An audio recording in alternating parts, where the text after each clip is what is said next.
Welcome to Coffee with the Chair. I'm Teresa Aronson from the St. Lucie County Chamber of Commerce, and welcome to this very special edition of Coffee with the Chair. I have with me, and only with me today, is, of course, the Board of County Commission Chair, Kathy Townsend. Welcome. Welcome. How are you? Good, good. We're sitting our designated 6 feet apart. We have no studio audience today. There's just staff here in the studio, one in the booth and one a great distance far away. But we are practicing social distancing, and we hear the calls to continue to practice that. You and I were just talking before the show. I am a big fan of that.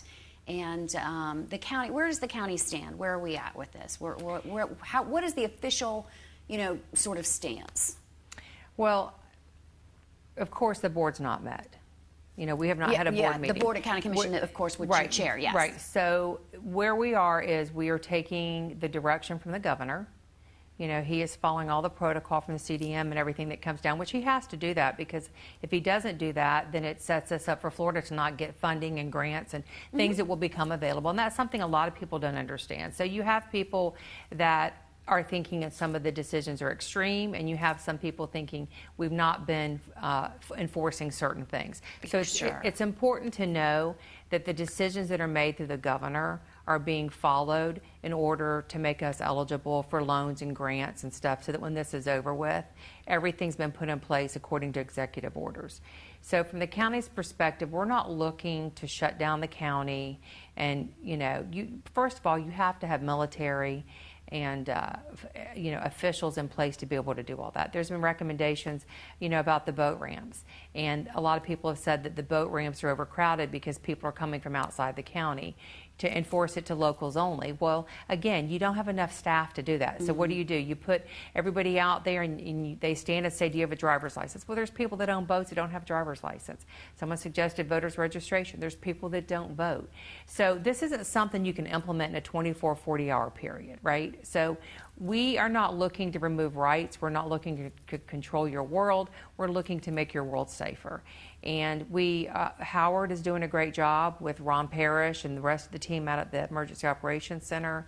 They are on conference calls twice a day. And we are taking the leadership right now from them. We're taking the leadership of what's coming down from Washington, D.C. And so far, we've had 10 cases. Now, we all know that there's more than 10 cases here. Let's be realistic, right? Of course.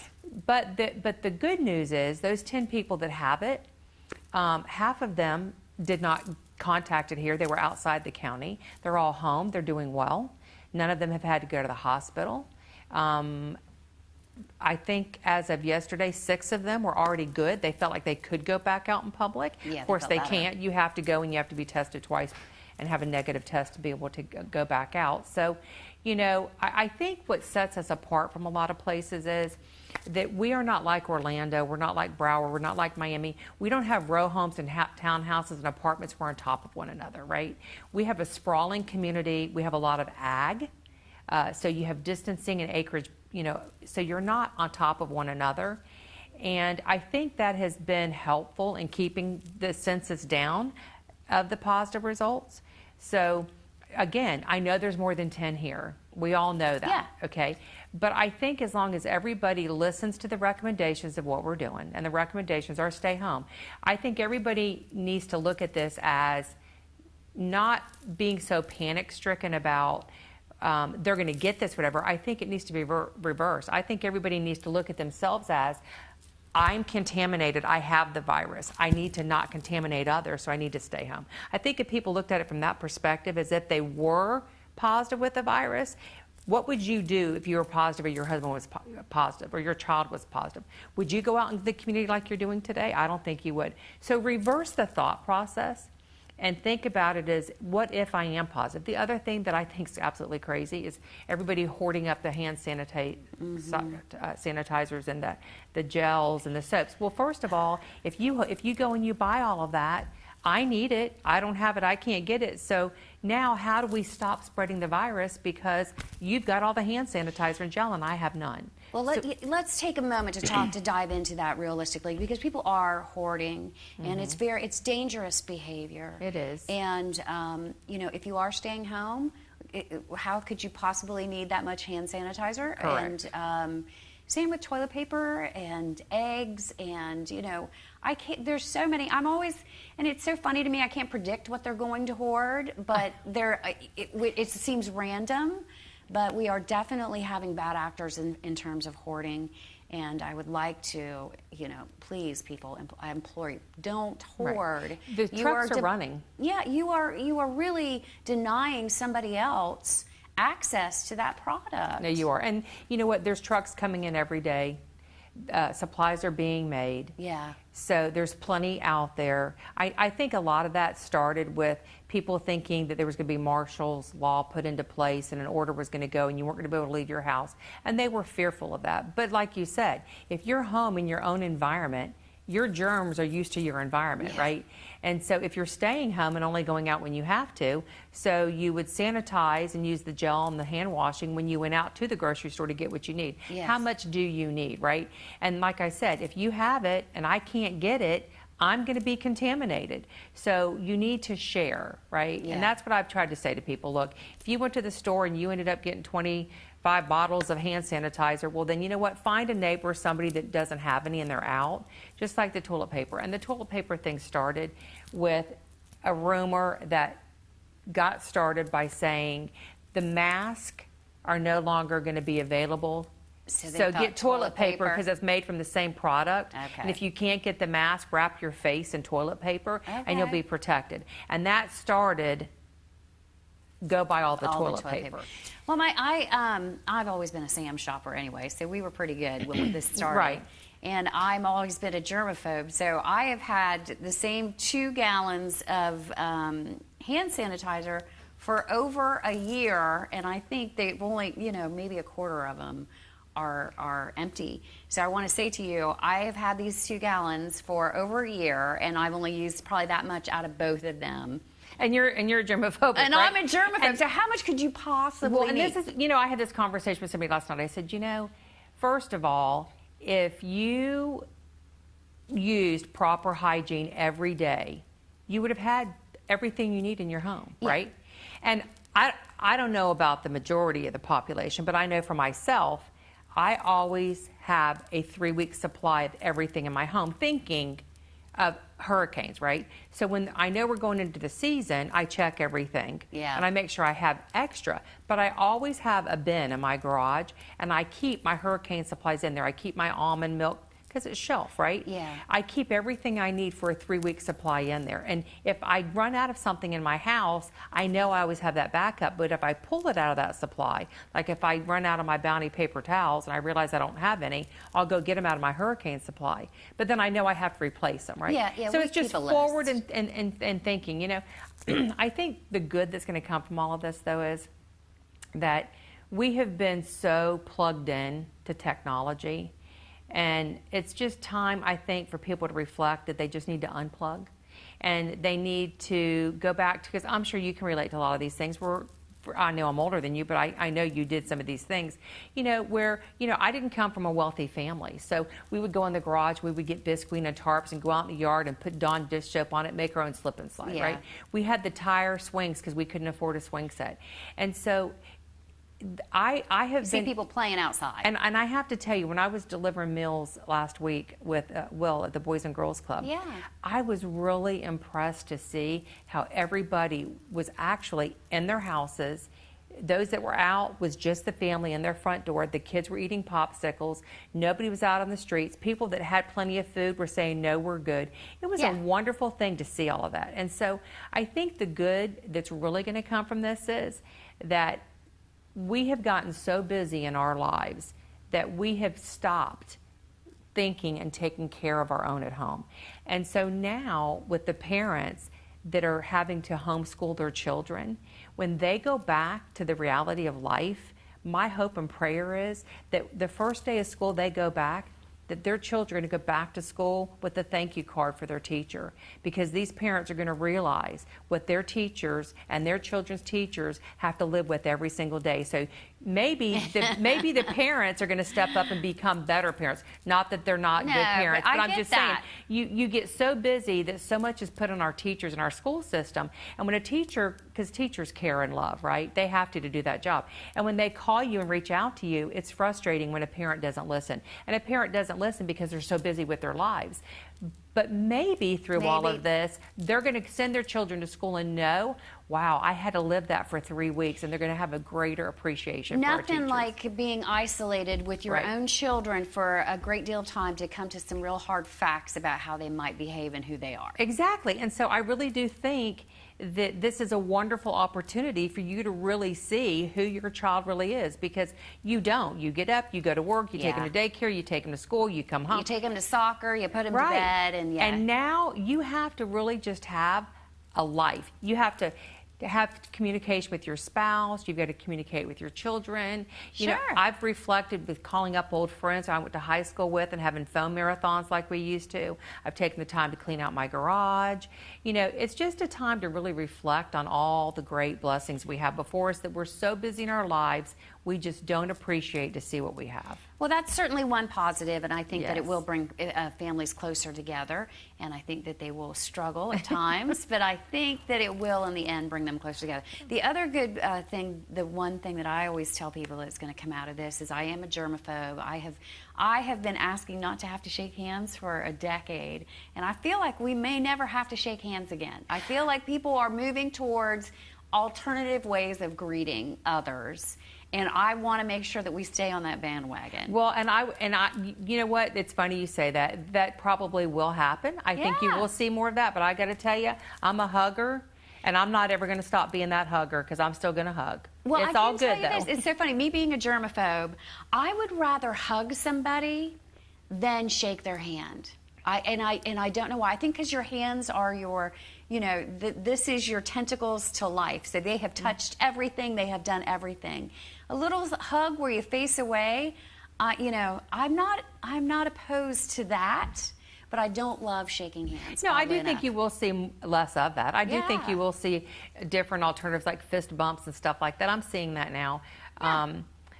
Which I think, you know, we have a flu season every single stinking year, people. So why not continue on in these behaviors, because it will limit or, you know, mitigate the exposure of the flu every single year Right. if we continue on in these And behaviors. if people continue with what they do and they're more mindful of their surroundings and they use proper hand washing and they're more aware of this as we move forward, we'll just have a healthier community. So I hope so. I see only good coming from this. I really, truly do. You know, I said to somebody the other day, because they were upset about some things, and I said, we've lost more people to death by DUIs than we have this virus and the flu. So maybe everybody will stop drinking, get behind the wheel of a car. You know, I mean, is it real? Yes, it's real. Is it something to be serious? Absolutely it is. But, you know, flu season, we have multiple deaths during flu season. Flu season, we lose way more people to flu every single year. do. That's certainly true. I think, you know, people don't understand that. Well, we lose people to the flu, and the young people say, well, we have the flu every year.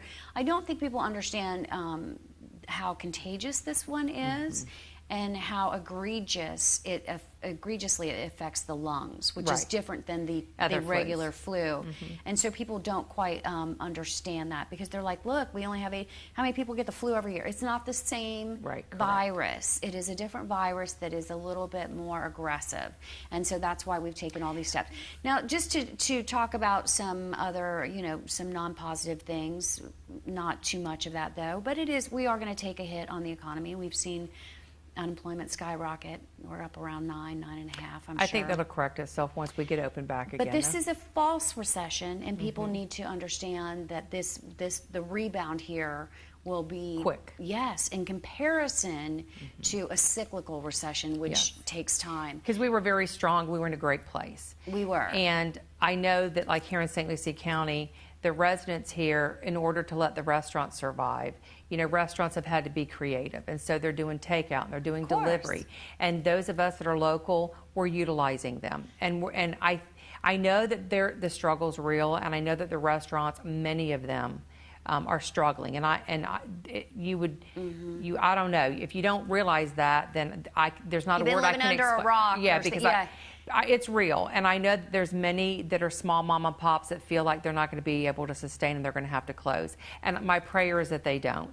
Yeah. However, because it was a strong economy, when we get reopened, I think you're going to see everybody rally, and there will be other things available to help them bail out. Yeah. The government will come in with some bailouts. You know, IRS has already extended your income tax for 90 days. So there will be things put into place to help you get through this. And it's like you said, it's a short recession Yes. of something that will be recovered It's from a quickly. forced recession that we will recover. Now, let's get into some of those government programs. And I was telling you earlier, conference call. But I can tell you that there are resources out there. Right now, we're waiting for the House to vote on the stimulus package, which hopefully will get cash in the hands of residents, citizens, Americans quickly within the next month is the hope. But there are other things. We have SBA has small business 0% loans. interest? Yes, 0%. And then we have disaster loans. Nonprofits can get that for 2.75. There's lows 3 1/4. There are many loans out there. There's also going to be some abatement of payroll taxes. Correct. If you can keep people on board, paying them even though they're not working.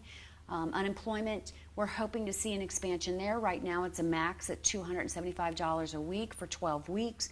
We do expect that to increase not only the weekly allowance, but the weeks that you are able to draw on that, because that's very minimal.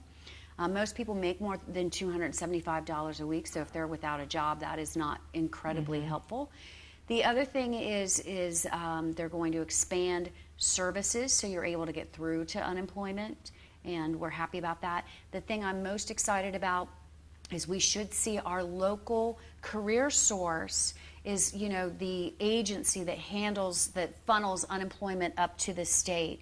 And fortunately, once you file your claim, they've not been able to help you. They're here to help you get your claim filed, provide services on the back end of that once your claim is filed, but they're not able to help you with your claim once it's filed. So they're going to change that. That's going to be huge because people are waiting on the phone right now.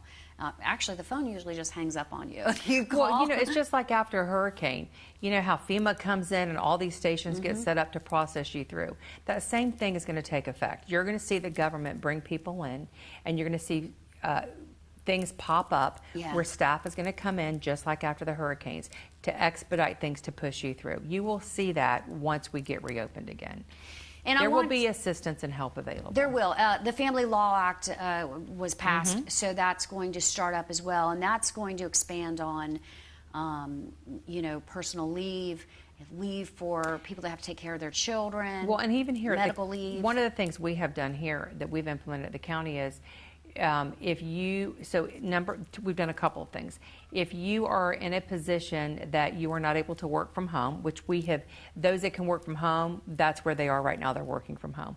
Those that couldn't, we have sent them to other areas so that they can continue to work. So like housekeeping and them has been sent out to the EOC answering phones. Yeah. Some of our code officers are out the EOC answering phones because we have an abundance of phone calls coming in right now. Librarians are packing food at Treasure Coast Food Bank. Right. So you're lending them out to other agencies as well. And then the other thing that we've done is, for those of you that we've not been able to relocate, once you utilize all of your vacation time, we are allowing you to go into a negative and not be penalized. And then once this gets going again, you'll be able to recorrect. Right? And we also know that there will be some programs come out, that things will be available, that will be able to be adjusted as well. I know like Pursuit Boats has sent everybody home and they're paying them for 2 weeks. So there's other companies that have, Piper has sent some of their staff home, but they're also going to be doing the face shields now for the medical industry because they're going to step up and do that because they already had the products and stuff to do that. So I know that there's companies I've talked to that do equipment for the airlines, and the airlines have called them up and they're canceling the orders, and so there's concerns with those companies because they employ 50, 60 welders. Of course. But as soon as it corrects itself, people will start flying again. And they'll be back to work. And they'll be back to work again. So yes, yeah, they will. And I think that I want to mention that the Chamber is sending out a survey so that we can identify where people are. Because the reality is, it's the same thing why we do the Small Business Assistance Program, to help people through the permitting process, because they fix ACs, they're an electrician, they don't know the permitting process. Right. And it's the same thing here. They don't know these programs that are available. So we first have to identify people that may be in need of these programs, and then we're going to reach back out to help them get through the process of these programs. So, we're look for that. Also on our landing page, stluciechamber.org, that's stluciechamber.org, we have a button that is a link to 211 of the Palm Beaches and the Treasure Coast for individuals looking for resources. There's a lot of great resources there and a lot of great help. And then we have another button for businesses. It links to the resource page the Economic Development Council put together, and that has resources for business. And we're getting resources in. We do conference calls, all of us together, Economic Development Council, Career Source, and we're doing these on a regular basis because we're trying to put them all together. Dean Mead is providing some legal, translation, if you will. I see those every day that come through. So we're trying to put those all in one place so people know where to go. And we have, even on our website, our communications department, Eric and Mike and Flynn and Patrick and them, they've done a great job at trying to respond to social media, the emails that are coming in, the phone calls that are coming in, and the guys are doing a good job at keeping up with that website as well too. So, if stlucieco.gov, if you go there on our website as well as yours, you can follow up. There's a link specifically for the COVID-19, and we are doing Tuesdays and Fridays press conferences to keep everybody in the know. I know there's maybe people say, why aren't y'all saying something? Well, if there's not a whole lot of stuff to report, why do we need to do this every day? There's enough media hype going on. Right. We just want to put out the facts. So to do it on a Tuesday and a Friday. So one of the things I do want everybody to be mindful of is the boat ramps. We are not closing them down at this time, but if there is a incident that happened like last week and this week and everybody flocks to the cove, that's coming next. So, my recommendation has been we don't need to shut down the boat ramps. That's something that these families can be doing together. However, it's up to them to be mindful and responsible, and I'm sure that there are enough responsible people that if they see somebody over there, they're going to get them off and leave. There will be more of a presence this weekend through the Sheriff's Department in the water asking you to leave the islands and the cove. So go out in your boat, dive, fish, stay on your boat, keep the social distancing, and everybody just remember to stay isolated as much as you can, and we'll get through it. We're all going to be fine. God's got this, and we're going to come out even stronger, I think, in the end.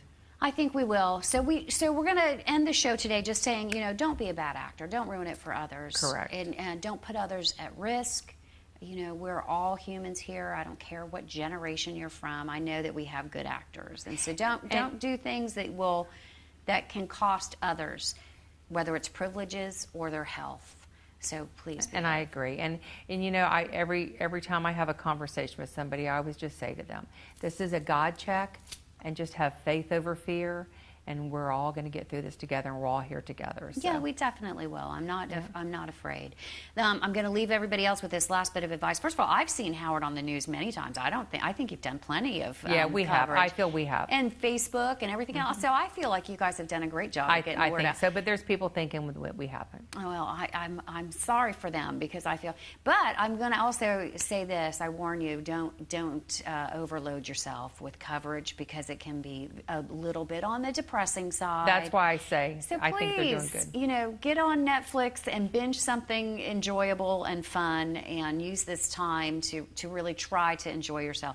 I mean, how many millions of people wish they had a day off work every other day? That's what I'm saying. There's so much to be doing right now. There's so much to be doing and so much to be enjoying, and please do not binge news coverage on COVID-19. Right, because that's a lot of the problem right now is the media. Yeah, it is. No, it is. It is. It's crazy. So we're all in a good place, and as long as you stay home, isolate, only go where you have to go, use proper sanitation, share a bottle of hand gel, we're all going to be great. Yes. I have my husband brought me home 2 hand wipes. I said that's all we need. They will last a long time. Don't buy any more, and I take them everywhere I go. So, but yes.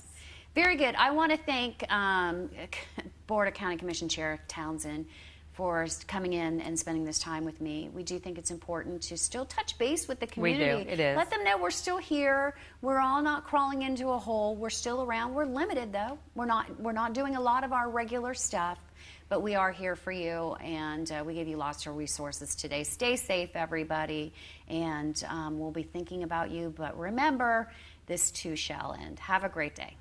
Thank you.